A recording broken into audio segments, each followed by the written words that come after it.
Lepo pozdravljeni in dobrodošli. V tokratnem Posavskem obzorniku se bomo podrobneje posvetili poročilu o pripravljenosti Slovenske vojske za leto 2024 ter najboljšim športnikom in športnicam ter športnim delavcem v mestni občini Krško in občini Brežice. Predsednica Republike Slovenije in vrhovna poveljnica obrambnih sil Nataša Pirc Musar se je nedavno v vojašnici Jerneja Molana v Cerkljah ob Krki seznanila s poročilom o stanju pripravljenosti Slovenske vojske za leto 2024 in z aktivnostmi na področju odpornosti države in družbe, povezanimi z obrambo države. Poglejmo, kako je bilo.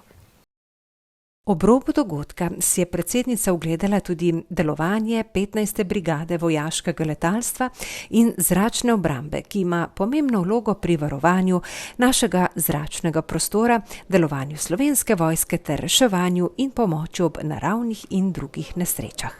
V preteklem letu so bili posodobljeni strateški obrambni dokumenti, torej obrambna strategija, vojaška strategija in tudi strategija civilne obrambe. Slovenska vojska je izvedla ključne naloge, torej naloge usposabljanja, sodelovanja pri mednarodnih obveznostih v tujini ter pomoč drugim organom, predvsem pri zaščiti in reševanju. Še nekaj podatkov. Slovenska vojska je izvedla več kot 600 helikopterskih posredovanj v gorah, sodelovala pri gašenju požarov doma in v Severni Makedoniji, opravila prevoze za Slovenija Transplant ter za pomoč ukrajinskemu in palestinskemu prebivalstvu. Za potrebe prihodnjega razvoja zmogljivosti in organiziranosti Slovenske vojske poteka delno preoblikovanje njene strukture in tudi organiziranosti. Izvaja se postopna posodobitev vojaške opreme in infrastrukture, tudi vojašnic in vadišč. Pri pripravljenosti so sicer prisotna nekatera odstopanja od standardov, vendar pa se v zadnjih letih postopoma krepi vlaganje v Slovensko vojsko, vojaško opremo, oborožitvene sisteme, infrastrukturo ter raziskovalne projekte in, kot sem že omenila, projekte za dvojno rabo. Največ pozornosti pa bo potrebno tudi v prihodnje posvečati predvsem skrb za zaščito in ustrezno opremljenost pripadnic in pripadnikov za obrambo domovine se mora nadaljevati in jaz upam, da nam je to vsem skupaj jasno. Stanje se je stabiliziralo, predvidena finančna sredstva in opredeljeni nakupi pa seveda nakazujejo nadaljnje posodabljanje Slovenske vojske v prihodnjih letih. V lanskem letu je bilo kar nekaj sredstev namenjenih modernizaciji Slovenske vojske. V letu 2024 so bile investicije usmerjene v posodobitev infrastrukture, opremljanje vojaškega letalstva, logistično in medicinsko opremo, komunikacijsko-informacijske sisteme, inženirsko in mornariško opremo, pehotno oborožitev in seveda, kar je mogoče najbolj pomembno, čeprav to omenjam na koncu, v opremo vojaka. Krepijo se investicije v raziskave, razvoj in inovacije za obrambne potrebe tudi v projekte dvojne rabe. Pri številu novih zaposlitev v Slovenski vojski se kažejo pozitivni učinki ukrepov za pridobivanje kadra.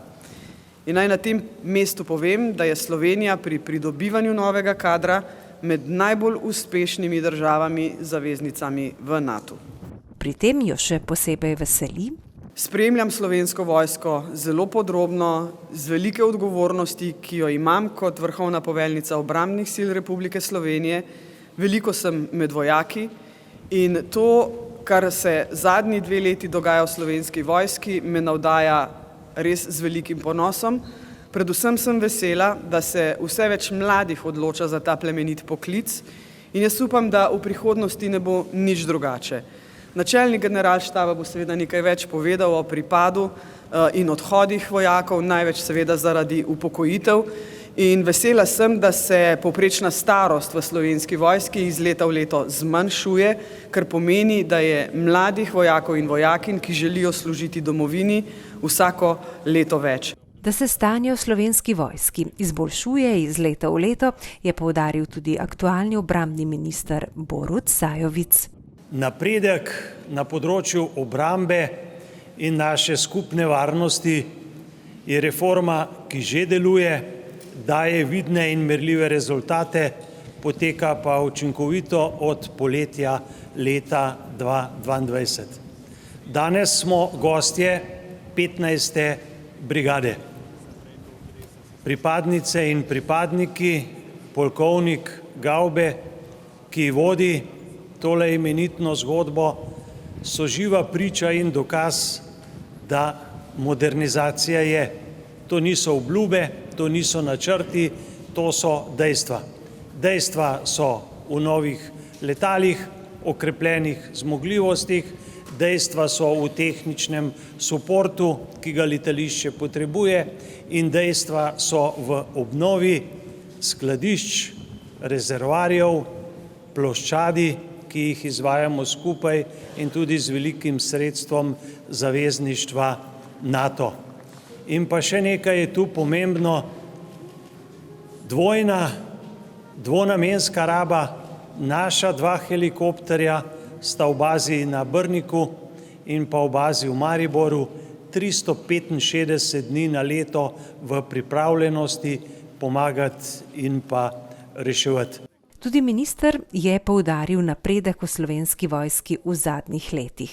Okrepili smo našo odpornost, povečali varnost in tudi na področju kadrov držimo neko urejenost in pa stabilnost. Včeraj je mimo, pomemben je pogled na jutri.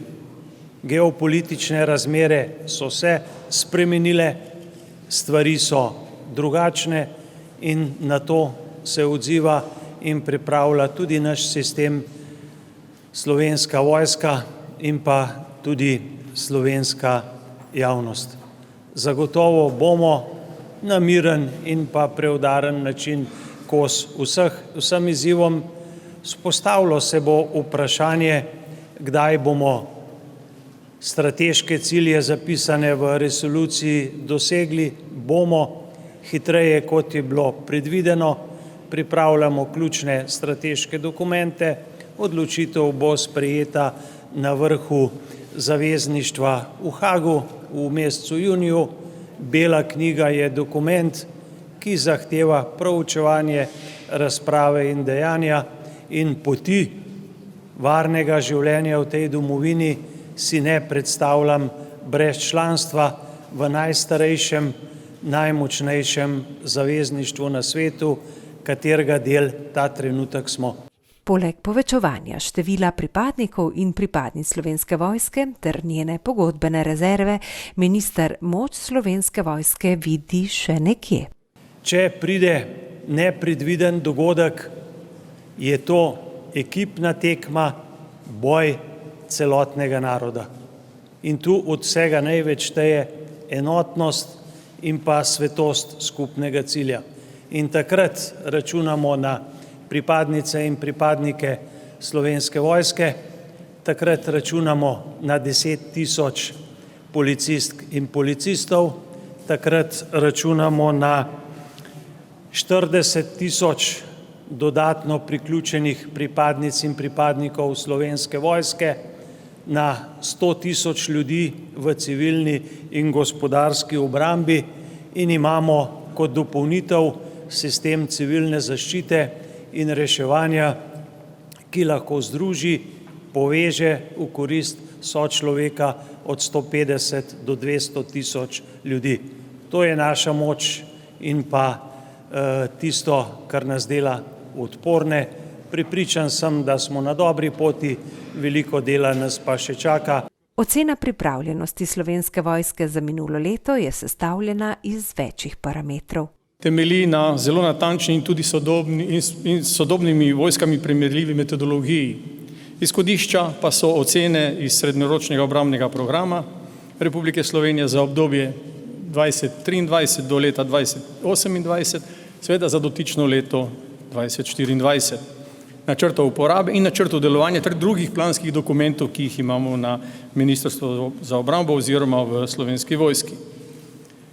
Mednarodne varnostne razmere v preteklem letu so bile zaznamovane z naraščajočimi grožnjami in tveganji, predvsem zaradi ruske agresije na Ukrajino in predvsem z njo povezanimi sodobnimi varnostnimi izzivi, kot so hibridno delovanje, kibernetski napadi in terorizem. To ima dolgoročne posledice na obrambne strategije in regionalno stabilnost, ter ustvarja varnostno okolje, ki je dinamično, nepredvidljivo in polno izzivov. Odziv zavezništva in Slovenije ter Slovenske vojske je povečanje vlaganja v obrambo, prilagajanje obrambnih strategij načrtu delovanja ter izboljšanje pripravljenosti in krepitev odpornosti države in družbe. Tako se je tudi v letu 2024 nadaljevalo s postopnim sistematičnim višanjem finančnih sredstev za obrambo, kar je glede na to, da je predtem obstajal večletni zastoj modernizacije, zelo pomembno. Investicije namreč narekujejo tempo učinkovitosti in sodobnosti razvoja sil za bojevanje, za zagotavljanje zaščite in varnosti pripadnic in pripadnikov Slovenske vojske, navsezadnje pa so tudi odraz verodostojnosti Republike Slovenije v zavezništvu. In kje so največja neskladja? Ocena sama izkazuje določene neskladja med zahtevano in potrebno pripravljenostjo ter dejanskim stanjem pripravljenosti Slovenske vojske. Te so imele omejen, včasih tudi večji vpliv na sposobnost za delovanje in doseganje ciljev in izvajanje nalog Slovenske vojske. Vezane pa so predvsem na področje popolnjenosti enot s kadri in samo opremo. Da bi tovrstne vplive zmanjšali, bomo tudi v prihodnje nadgrajevali aktivnosti, ki so bile v ospredju lani. Med njimi je bila prenova strateških dokumentov, sprejet je bil trojček strategije Republike Slovenije, v izdelavi je robusten obrambni načrt, ki je lahko edini učinkovito naslovi tako trenutne kot prihodnje izzive. Seveda, vse to pa bo odvisno od nas, zahteva zagotovitev po kadrovskih, materialnih in finančnih virih. Ustreznost izobraževanja in usposabljanja, kakor tudi primerno organiziranost Slovenske vojske, dizajniranje nove vojne strukture je seveda pred nami in je v teku. Modernizacija Slovenske vojske kot tudi zaposlovanje ostajata prednostni nalogi Slovenske vojske. Njen tempo narekujejo spreminjajoče se grožnje, ki zahtevajo prilagoditve konceptov novim tehnologijam. Glavaš poudarja, da je trend finančnih vlaganj v Slovensko vojsko stabilen. In nakazuje na ambiciozne načrte čim prejšnje premostitve že omenjenega večletnega zastoja opremljanja iz preteklosti. Na Ministrstvu za obrambo in v Slovenski vojski smo izvedli številne aktivnosti za zagotavljanje boljših kadrovskih pogojev s ciljem nadaljnjega razvoja Slovenske vojske in vhoda zadostnega ter ustreznega kadra. Kažejo se pozitivni trendi tako pri zaposlitvah, štipendijah, kakor tudi obiskih mladih na vojaških taborih. A potrebe še vedno niso zadostne in zato sem pa prepričan, da smo vzpostavili dobre pogoje, ki več kot 60 poklicov v službi domovine delajo karierno, finančno in vsebinsko zanimive, tako za mlade in za vse druge, ki so primerni kandidati za vstop v Slovensko vojsko. Sodelovanje pripadnikov Slovenske vojske v mednarodnih operacijah in misijah ter deklariranih odzivnih silah zavezništva je ena izmed najbolj vidnih in prepoznavnih oblik delovanja Republike Slovenije v tujini. V zadnjem času, ko so v ospredju potrebe po čedalje večjih finančnih vložkih v modernizacijo in razvoj Slovenske vojske, se vse več govori o možnostih dvojne uporabe nabavljenih sredstev, kar bo po Glavaševih besedah Slovensko vojsko naredilo še boljšo.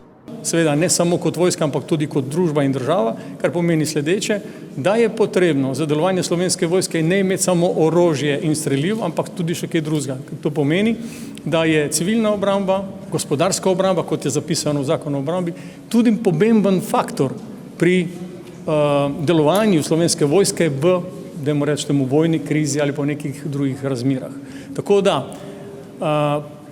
kot sem omenil, kadri, material, sredstva so tista, ki danes nam nekako kažejo to neskladje. Seveda z povečanjem finančnih sredstev, ki je dokaj stabilno trenutno, zdaj, če bo več, bo to še boljše, bomo skušali to neskladje nekako ublažiti.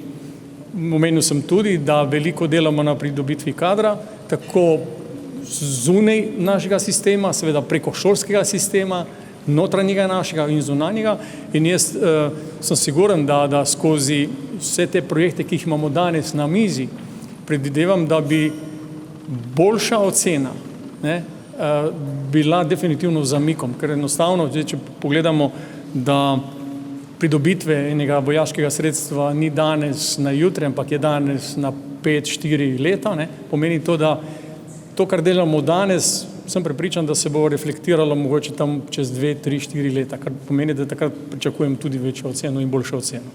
Velik pomen se posveča tudi obrambni odpornosti države in celotne družbe. Osebno moram reči, da sem izjemno vesela, da odkar sem predsednica, in to je zdaj 2 leti in pol, tudi sama veliko pozornost namenjam širši odpornosti države in družbe, in tudi to je nekaj, kar nam marsikatera država po svetu lahko zavida. Skratka, v teh segmentih smo res dobri. V lanski vaji državnih organov, kritične infrastrukture in nekaterih gospodarskih družb so se preverili postopki in rešitve za oskrbo in pripravljenost prebivalstva, delovanje gospodarstva, neprekinjeno delovanje oblasti in delovanje Slovenske vojske pri obrambi države. Ravnanje v primeru kriz nam, državljankam in državljanom, Slovenkam in Slovencem, ni tuje, izhaja tako iz časov osamosvajanja kot iz pogostega soočanja z naravnimi nesrečami. In za konec, k večji odpornosti naše domovine lahko najprej prispeva vsak sam, nato lokalna skupnost in zatem država. Vsak od nas lahko pomaga drugemu in prispeva k temu, da se ob nepredvidljivih okoliščinah ustrezno odzivamo in čim hitreje postavimo na noge kot posamezniki, skupnost in država. In v Sloveniji smo to dokazali že neštetokrat. Zato iskreno verjamem, da moramo v lokalnih skupnostih in v šolah ter na ravni države podpirati informiranje, podpirati znanja in veščine, povezane z odpornostjo na morebitne krize in ujme, ter hkrati vlagati v temeljne družbene vrednote vzajemnega sodelovanja in povezovanja. Le na ta način bomo krepili pripadnost, spoštovanje, zaupanje in medsebojno pomoč ter omogočili prihodnji razvoj slovenske družbe.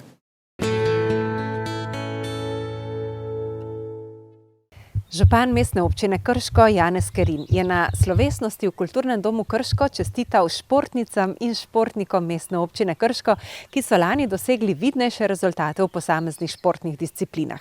Na prireditvi so podelili tudi priznanje za življenjsko delo Oskarju Kovaču ter se zahvalili za dolgoletno delo na področju športne vzgoje otrok Slavici Tomažin in Antoniji Zakšek. Priznanje za življenjsko delo na področju športa v Mestni občini Krško je tako prejel starosta krškega in tudi slovenskega rokometa Oskar Kovač.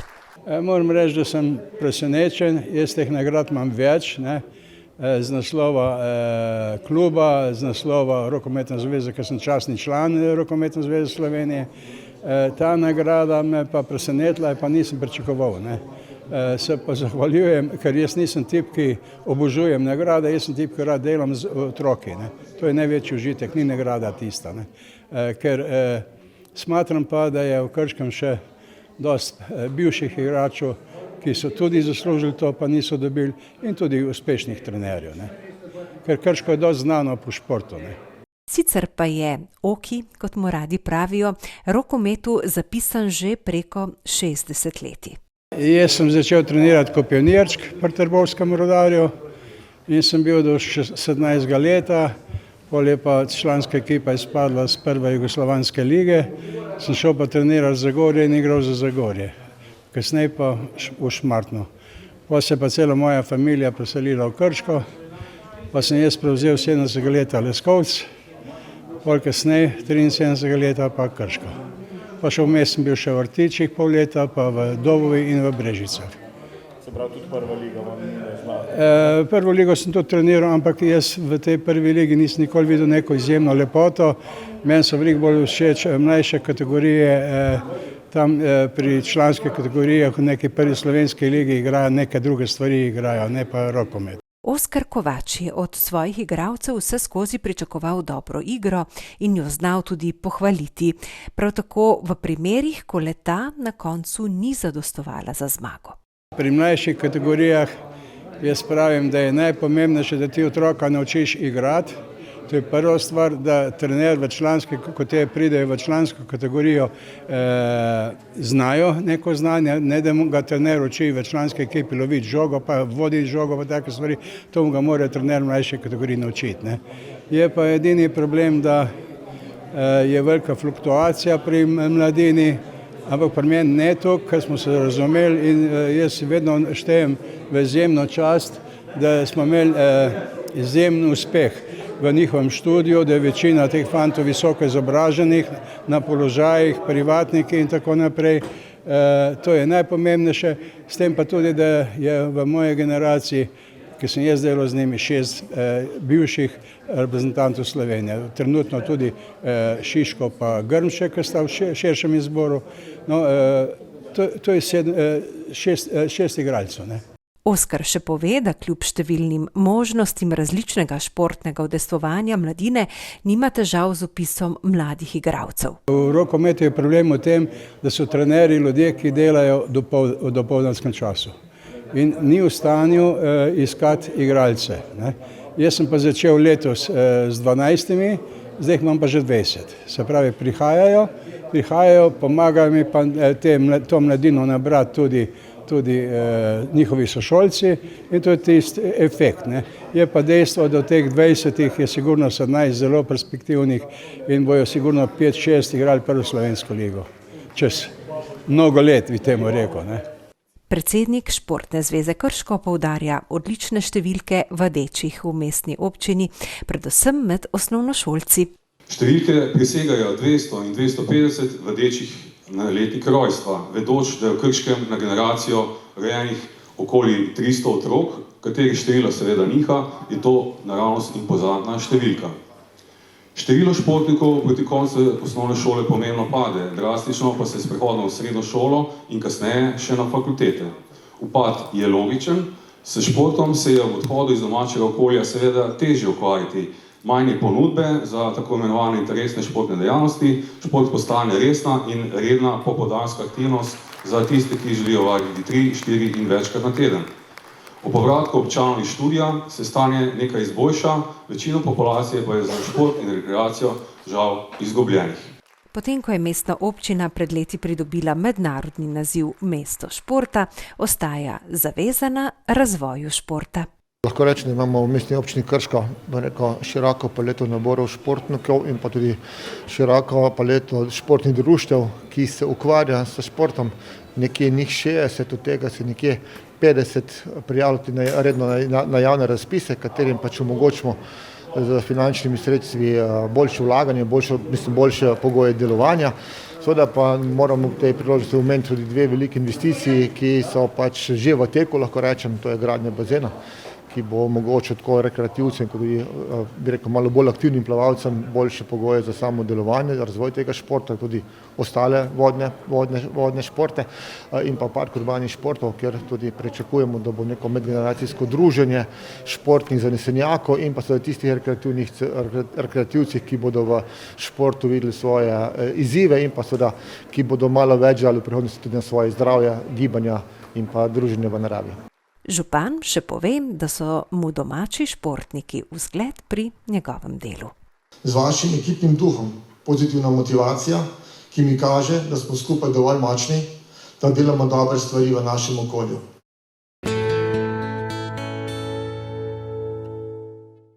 Tudi v Brežicah so slavili športnega duha. Na že tradicionalni prireditvi Športnik leta so se poklonili posameznikom, ekipam in športnim delavcem, pa tudi ostalim športnim zanesenjakom, ki vestno skrbijo za delovanje različnih športnih klubov. Športnik leta 2024 v občini Brežice je tako postal Beno Kunst, član telovadnega društva Sokol Brežice, ki trenira pod taktirko Draga Žerjava. V bistvu sem že ko mali, sem vedno prihajal sem, pa sem gledal te starejše, tako da Veliko, da sem res dosegel nekaj s temi mojimi rezultati, mi kar veliko pomeni. Lani sem prišel v člansko reprezentanco in sem bil na svetovnem pokalu v Osijeku, Kopru, pa še na Madžarskem. Sem se kar boril s temi mojimi skoki, sem pol na Madžarskem je končno ratal, tako da sem pol prišel v finale. Sicer sem pol v finalu pa, ampak sem kar zadovoljen, da sem prišel sploh v finale. Cilji so pa zdaj trenutno svetovno prvenstvo, ko je pa konec oktobra, je pa v Džakarti. Bomo videli, če nam bo ratal. Zaenkrat dobro kaže.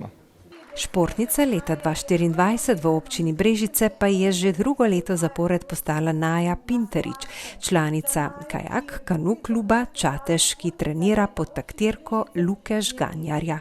V lanski sezoni sem jaz dosegla to, da sem postala mladinska svetovna prvakinja v kajakaškem krosu. Bila sem tudi tretja na evropskem prvenstvu, pa imeli smo več skupnih ekipnih medalj. In v bistvu je bila za mano neka sanjska sezona, sploh za to mladinsko kategorijo, s čimer sem jo s tem zajela.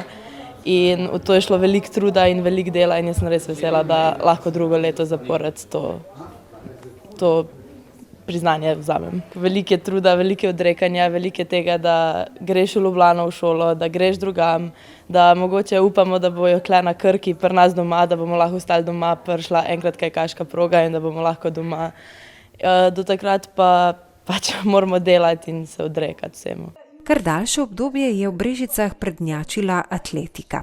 No, sedaj je prišel čas tudi za ostale športe. Jaz mislim, da že dolgo smo mi na Krki tudi zraven, da smo se vedno malo buckali, ampak da je zdaj prišlo do tega, da smo res dali vse v ta šport in res smo se zavzeli in vsi, ki zdaj veslamo, vsi, ki smo v klubu, res trdo delamo in sledimo cilju, da bomo mogoče enkrat najboljši. In kakšni so najini cilji za prihodnost? Definitivno si želim olimpijskih iger, mogoče 28, mogoče 32, pustimo se presenetiti. Do takrat pa še naprej dobro tekmovati zdaj na 23 tekmah in pa članski kategoriji. Občina Brežice je že kar nekaj časa znana po številnih odličnih športnikih, ki so tako doma, kot tudi v svetu dosegli številne uspehe, krona katerih je prav gotovo naziv olimpijskega prvaka Primoža Kozmusa. Prav gotovo so takšni dosežki pogojeni tudi s kakovostjo razmer za trening. V občini Brežice imamo seveda izredne pogoje, izredno dobre pogoje za treniranje. To je dokaz, da imamo zelo širok spekter nabora športnikov in zelo težko delo komisije pri izbiri športnikov. Odlične razmere za trening vsekakor botrujejo tudi večjemu interesu za vadbo. Glede na tudi, velik del društev, ki delujejo tudi pod okriljem športne zveze, tudi veliko otrok vključenih v ta trenažni del in seveda tudi starejših v rekreacijo. Prav zaradi teh pogojev, katere smo omenili, od športnih dvoran, športnih igrišč, na splošno športnih terenov za vadbo, mislim, da smo potem kar ena vodilnih občin v Sloveniji. Da bi občina Brežice spodbudila množičnost ukvarjanja s športom, vlaga konkretna finančna sredstva. Občina Brežice na letnem nivoju nekako nameni 1 300 000 za šport, seveda približno 750 000 je tisto za programe in pa za delovanje, za objekte, okoli 600 000 je pa približno investicij na letni ravni. Tako da praktično nekako skoraj 176 programov je odobrenih v našem proračunu in pa približno 2500 vadečih, kar pomeni, da skoraj 10% naših občanov se aktivno ukvarja z športom in to je res izjemen rezultat. Seveda pa razvijamo športe od najmlajših do vrhunskega športa, do rekreativnega športa, šolskih tekmovanj in vse ostalo, tako da res lahko rečemo, da seveda občina Brežice je poznana po športu, kulturo in pa tudi turizmu, seveda pa tudi po ostalih panogah. Zadnji večji športni objekt, ki ga je občina Brežice celovito obnavljala v zadnjih letih, je atletski stadion pri Srednji ekonomski šoli. Hvala, ker ste se družili z nami. Nove razglede in poglede iz Posavja obljubljamo ponovno čez 14 dni.